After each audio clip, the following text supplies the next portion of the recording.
Assalamualaikum warahmatullahi wabarakatuh. Mimprov hadir kembali dengan kisah Yu Legend, si anak SMA mantan tentara bayaran. Bagi teman-teman yang baru saja bergabung, silakan ke halaman utama channel untuk melihat playlist Yu Legend dari episode pertama. Jadi, langsung saja siapkan bantal, mulai rebahan, dan simak kisahnya. Di luar, 005 terus menghabisi musuh yang menghadang jalannya. Dua sosok tiba-tiba muncul dari belakang. Namun, sebelum mereka sempat menembak, 005 dengan sigap melompat ke atap bangunan sembari melemparkan sebuah granat ke bawah. Ledakan mengguncang area sekitar, menelan kedua musuh dalam api, dan serpihan bangunan yang hancur. 005 berlari meninggalkan kobaran api. Tatapannya segera tertuju pada dua siluet di gedung seberang. Tanpa ragu, ia mengangkat senjatanya dan menembak. Dua sosok itu terjatuh tanpa sempat bereaksi. Di dalam markas, para sekutu mulai gemetar ketakutan. Suara tembakan yang semakin mendekat membuat mereka cemas. Namun, Grendon tetap tenang. Dengan nada meyakinkan, ia menenangkan mereka. Ini hanyalah usaha terakhir musuh yang putus asa. Mereka sudah mengalami kerugian besar dan tidak mungkin meninggalkan markas mereka sendiri dalam keadaan kosong. Artinya, serangan mereka tidak akan sekuat yang terlihat. Yang mereka lakukan hanyalah mempercepat kematian mereka sendiri. Mendengar itu, ketiga sekutu Grendon kembali tersenyum percaya diri, yakin bahwa kemenangan ada di pihak mereka. Di sisi lain, Jin berlari menaiki tangga, lalu melompat ke arah musuh dan menebas lehernya dengan cepat. Tanpa berhenti, ia menerjang ke depan, menusukkan pisaunya ke dua mercenari yang mencoba menghadangnya. Kemudian terdengar langkah kaki mendekat. Jin segera berbalik dan menarik pelatuknya. Dua musuh terakhir di lantai itu seketika tumbang. Suara tembakan menggema hingga mencapai kantor Grendon. Para sekutu langsung panik. Menyadari bahwa musuh telah menyusup ke dalam gedung, Grendon mengerutkan kening. Suara tembakan itu memang berasal dari dalam, tapi seharusnya garis depan dijaga ketat oleh pasukan dari Union. Tidak masuk akal jika musuh berhasil menerobosnya dengan mudah. Melihat Grendon mengambil senjatanya, salah satu sekutu bertanya apa yang terjadi. Namun Grendon hanya menyuruhnya diam. Suara teriakan dan tembakan semakin mendekat. Kecepatan musuh membuat Grendon semakin panik. Seharusnya seluruh gedung sudah diamankan, tetapi mereka masih bisa menembus pertahanan dengan begitu mudah. Tiba-tiba,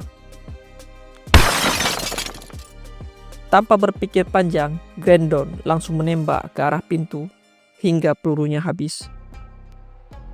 Pintu yang kini penuh lubang akhirnya terbuka dan tubuh seorang mercenari jatuh ke dalam ruangan. Grendon terdiam sejenak, lalu menyadari bahwa itu hanyalah umpan. Detik berikutnya, sebuah peluru melesat cepat menghantam senjata, membuatnya terjatuh dari genggaman. Langkah kaki terdengar memasuki ruangan. Jin berjalan masuk dengan pistol di tangan.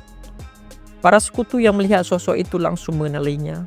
Mereka tercengang, tidak percaya dengan apa yang mereka lihat. Itu Jin. Dia masih hidup. Grendon mendongak, matanya membelalak. Ia menatap pria di depannya, tak percaya bahwa orang itu adalah Jin. Jin melirik ke samping. Sontak, para sekutu mengangkat tangan, menyerah tanpa perlawanan. Mereka mencoba bernegosiasi, mengatakan bahwa jika mereka tahu Jin masih hidup, mereka tidak akan melakukan hal semacam ini. Mereka tidak bermaksud memusuhi desa. Situasi ini terjadi tanpa diduga. Namun karena sekarang jin masih hidup, mereka berjanji tidak akan terlibat lebih jauh dan bersedia memberikan kompensasi yang layak untuk desa. Namun sebelum sempat menyelesaikan kalimat mereka, tiba-tiba Grendon membalikkan meja dan menembak. Jin dengan cepat menghindar, sementara di saat bersamaan peluru Grendon mengenai sekutunya. Grendon membalas, tetapi Jin mengenai bahunya. Meski demikian, ia tetap berusaha menembak. Salah satu pelurunya menggores pipi Jin, namun Jin tidak peduli. Jin menerjang dan melompat, menghantam wajah Grendon dengan lututnya. Grendon terkapar di lantai. Jin segera menghunus pisaunya, bersiap untuk menghabisinya. Namun, sebelum bilah tajam itu menyayat lehernya, Grendon berteriak, memperingatkan sesuatu. Jika dia mati, asosiasi mercenari tidak akan tinggal diam. Ia terengah-engah mencoba menjelaskan. Dalam beberapa menit, bala bantuan dari asosiasi akan tiba. Namun, karena sekutunya telah mati, Union tak punya alasan lagi untuk tetap berada di tempat ini. Jika Jin membiarkannya hidup, semuanya bisa berakhir di sini. Tidak perlu ada pertarungan lebih lanjut. Tiba-tiba, suara dari walkie-talkie di meja berbunyi. Grendon tersenyum tipis. Sepertinya bala bantuan sudah tiba. Namun, senyumannya perlahan memudar saat mendengar suara dari radio. Tim utama asosiasi disergap dalam perjalanan menuju target. Mereka membutuhkan bantuan. Grendon membeku. Matanya membelalak. Grendon hanya bisa menatap kosong ke arah Jin, menyadari bahwa semua rencananya telah runtuh. Sementara itu, di tempat lain, 002 dan timnya menyergap pasukan mercenari dari Union, menghabisi mereka satu persatu. Suara tembakan memenuhi udara. Grendon yang terkapar hanya bisa merasakan ketakutan saat menatap tumpukan mayat yang berserakan di lantai. Sulit baginya menerima kenyataan bahwa bukan hanya pasukan di tempat itu, tetapi bahkan bala bantuan dari asosiasi telah dibantai dalam sekejap. Suara bergetar keluar dari bibirnya saat ia bertanya siapa mereka sebenarnya. Jin tetap diam, membuat kepanikan Grendon semakin menjadi. Dengan terburu-buru, ia berkata bahwa tidak perlu ada jawaban. Ia hanya ingin memberitahu bahwa merekalah orang-orang yang telah menyerang asosiasi. Namun, Jin tetap tak bersuara. Dalam sekejap, sosoknya bergerak cepat. Grendon tak mampu mengikutinya. Sejak kapan dia bergerak? Saat kembali melihat Jin, sebilah pisau telah menancap di lehernya. Jin berdiri dan berjalan menuju pintu masuk. Tempat 005 sudah menunggu. Tanpa banyak basa-basi, 005 melaporkan bahwa pasukan luar telah berhasil dilumpuhkan. Begitu pula bala bantuan dari asosiasi mercenari yang tengah menuju lokasi. Jin mengernyit, merasa heran. Apakah masih ada yang lain? 005 mengira begitu, tetapi ia tidak bisa memastikan. Tatapan tajam Jin membuatnya kembali menegaskan bahwa ia benar-benar tidak tahu. Jin akhirnya mengambil keputusan mereka akan mundur. Sementara itu, di tempat lain, 002 menghabisi mercenari terakhir dari Union. Tak lama kemudian, 006 melaporkan bahwa 001 dan 005 telah menyelesaikan tugas mereka. Dengan tenang, 002 memberi perintah untuk mundur. Namun 008 tampak kecewa. Mereka sudah bergerak sejauh ini, tetapi pergi begitu saja tanpa bertemu dengan 001. 002 hanya berdalih, mengatakan bahwa masih ada urusan lain yang harus mereka selesaikan. Tapi semua tahu itu hanyalah alasan. Setelah tersenyum tipis, para Numbers meninggalkan medan pertempuran. Saat matahari terbit, Jin kembali. Seorang pengintai segera memberitahu kabar kedatangannya. Seketika menarik perhatian semua orang. Dari kejauhan, lampu mobil menerangi jalan menuju desa. Kemudian, Jin keluar dari kendaraan dan disambut oleh penduduk, termasuk Evelyn yang tampak khawatir. Chief menatapnya lekat-lekat, lalu bertanya, kali ini dia tidak akan mengatakan bahwa semuanya telah berakhir seperti terakhir kali, bukan? Jin menjawab singkat, pasukan utama serta bala bantuan dari Mercenary Union telah disingkirkan. Penduduk desa terperangah. 005 menambahkan bahwa 3 pemimpin organisasi yang selama ini berkonflik dengan desa juga telah terbunuh. Chief terdiam. Matanya membelalak. Jin melanjutkan bahwa dengan kekalahan besar yang diderita Mercenary Union dan kelompok-kelompok tersebut, seharusnya desa tidak akan mengalami masalah lagi.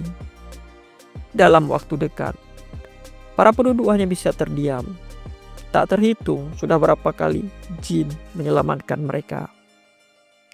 Jin berbalik, berkata bahwa pekerjaannya sudah selesai dan ia harus segera pergi. Evelyn mencoba menahannya, tetapi upayanya sia-sia. Chief akhirnya angkat bicara, mengatakan bahwa setidaknya Jin harus mampir ke kampung halamannya terlebih dahulu. Jin terdiam, menatap Chief dalam diam. 005 yang mendengar perkataan itu merasa penasaran. Bersama Chief, Jin pergi ke sebuah pemakaman. Di sanalah para penduduk desa yang gugur kali ini dimakamkan. Dari kejauhan, Evelyn dan 005 mengamati mereka. 005 bertanya-tanya mengapa Jin datang ke tempat itu. Evelyn menjelaskan bahwa tak ada satupun penduduk desa yang benar-benar berasal dari sana, tetapi mereka menyebutnya kampung halaman. Bagi mereka, desa ini adalah rumah, dan kuburan itu adalah rumah mereka yang sesungguhnya. Jin berdiri diam di depan makam-makam itu, tatapannya kosong. Kenangan lama berputar kembali di benaknya. Saat para mercenari menertawakannya karena mencoba mengajari mereka. Saat mereka mulai menghormatinya sebagai instruktur. Hingga saat mereka memberinya permen sambil bercanda bahwa Jin hanya instruktur di medan latihan. Selebihnya dia tetap anak-anak. Chief memahami semua itu. Dahulu mereka sempat menentang Jin ketika ia memutuskan meninggalkan desa. Namun saat mengetahui Jin akhirnya menemukan keluarganya, mereka lebih bahagia daripada siapapun. Mata Jin berkaca-kaca, meski tak ada suara yang keluar dari bibirnya. Pandangannya lalu tertuju pada satu makam yang kecil, yang terasingkan dari yang lain. Tanpa banyak kata, ia melangkah ke depan, berdiri diam di hadapan makam kepala desa. Sekilas, kenangannya bersama pria itu kembali muncul. Jin masih mengingat pesan terakhirnya. Desa ini adalah rumah bagi para mercenari, tetapi tempat ini bukanlah miliknya. Ia harus mengingat itu baik-baik. Setelah meninggalkan pemakaman, Jin bersiap pergi. Chief dan para mercenari mengantarnya sampai ke mobil. Sebelum Jin pergi, Chief memberikan peringatan tegas. Jangan pernah kembali. Kali ini ia benar-benar serius. Mulai sekarang, mereka akan menyelesaikan masalah mereka sendiri. Jin menatap Chief sejenak, lalu menjawab singkat. Sepertinya dia memang tak perlu ikut campur lagi. Jawaban itu membuat para penduduk keheranan. Mobil pick-up akhirnya melaju pergi, membawa Jin menjauh. Dari kaca spion, ia melihat mereka untuk terakhir kalinya. Matanya terlihat sayu. Di dalam kendaraan, 005 membuka suara. Dia dengar 001 banyak menolong orang-orang di sini.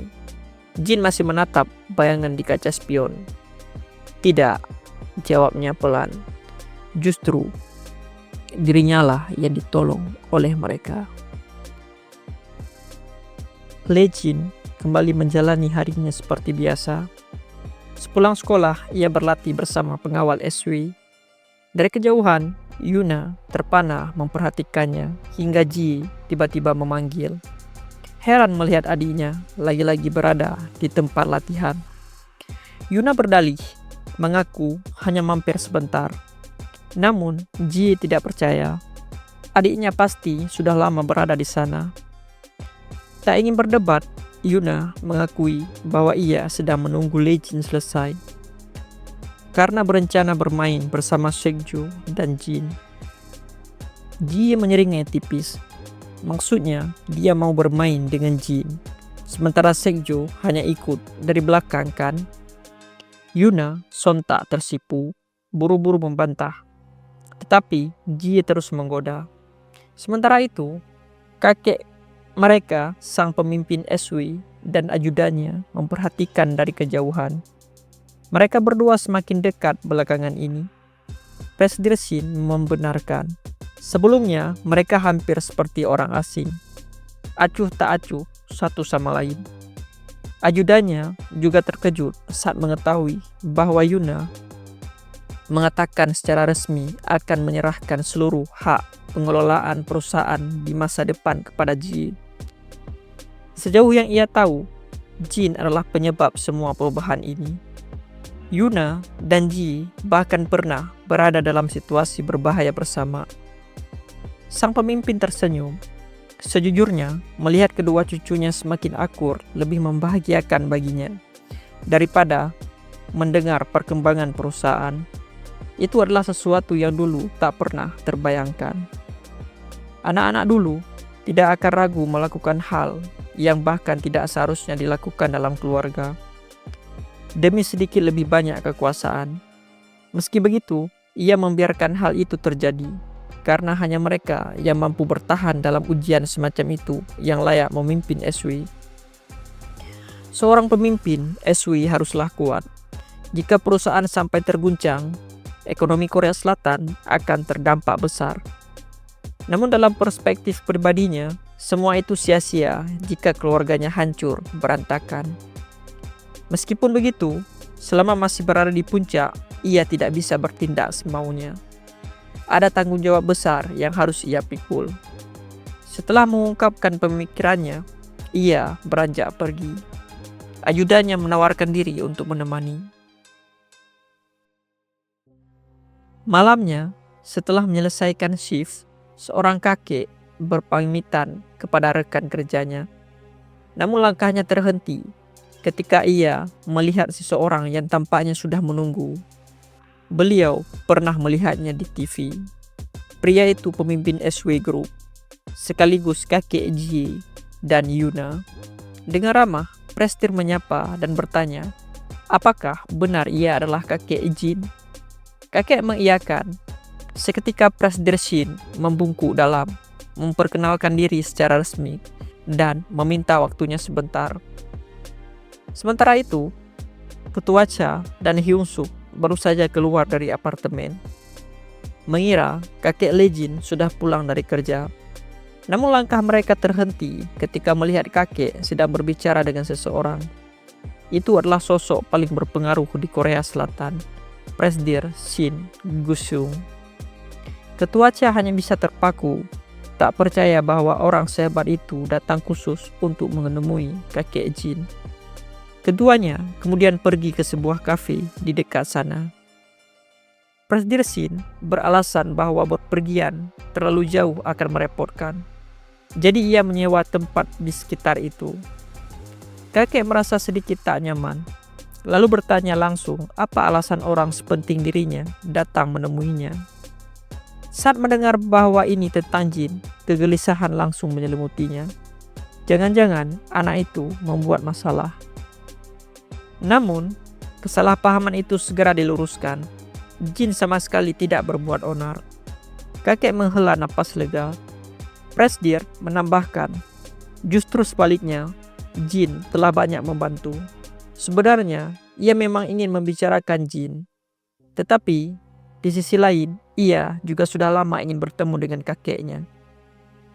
Anak itu telah menyelamatkan keluarganya beberapa kali, dan ia merasa sangat berhutang budi. Mendengar itu, kakek jin terkejut, tak menyangka bahwa cucunya telah melakukan sesuatu sebesar itu. Pemimpin SW kemudian mengungkapkan alasannya mencari pria tua itu. Ia ingin membalas budi kepada jin. Apapun yang disukai atau dibutuhkan bocah itu, ia siap menyediakannya. Bahkan, ia ingin memastikan kehidupan jin di masa depan lebih terjamin. Tak hanya itu, ia juga ingin memberikan sebuah bangunan atas nama jin sebagai bentuk terima kasih. Kakek kembali terkejut, apakah perlu sejauh itu? Namun Presdir Jin bersikeras, keluarganya sangat berhutang budi pada jin. Dan bahkan ini pun rasanya masih belum cukup. Oleh karena itu, ia meminta bantuan kakek untuk mencari cara terbaik membalasnya. Kakek kemudian bertanya, apakah jin tahu tentang ini? Pemimpin SW menjawab bahwa saat ia menyatakan niatnya untuk membalas budi, anak itu menolak. Jin mengatakan bahwa ia hanya melakukan apa yang harus dilakukan. Mata kakek mulai berkaca-kaca. Ia bangga sekaligus terharu. Namun dengan tegas, ia meminta maaf karena tidak bisa membantu. Ia ingin menghormati keputusan cucunya. Jika jin berkata demikian, berarti ia benar-benar melakukannya tanpa pamrih. Ia hanya meminta satu hal, agar pria di hadapannya berbaik hati pada cucunya. Pemimpin SW terdiam sejenak, lalu tersenyum kecil, kagum dengan keteguhan hati pria tua itu. Ia tiba-tiba mengajaknya berteman. Kakek jin melongo, tidak percaya dengan apa yang baru saja ia dengar. Pria di hadapannya masih tersenyum. Sesekali mereka bisa bertemu dan minum bersama, ujarnya santai. Namun, kakek buru-buru menjelaskan bahwa ia sudah lama tidak minum. Setelah kehilangan putra dan menantunya, ia harus membesarkan Dayun seorang diri. Karena itu, ia berhenti minum dan merokok. Takut jika sesuatu terjadi saat ia mabuk, Dayun akan sendirian. Ia ingin menjaga kesehatannya agar bisa tetap bersama cucu perempuannya selama mungkin. Pemimpin SW kembali dibuat kagum. Hari ini, ia belajar banyak dari kakek jin. Dan justru semakin menguatkan niatnya untuk berteman dengannya.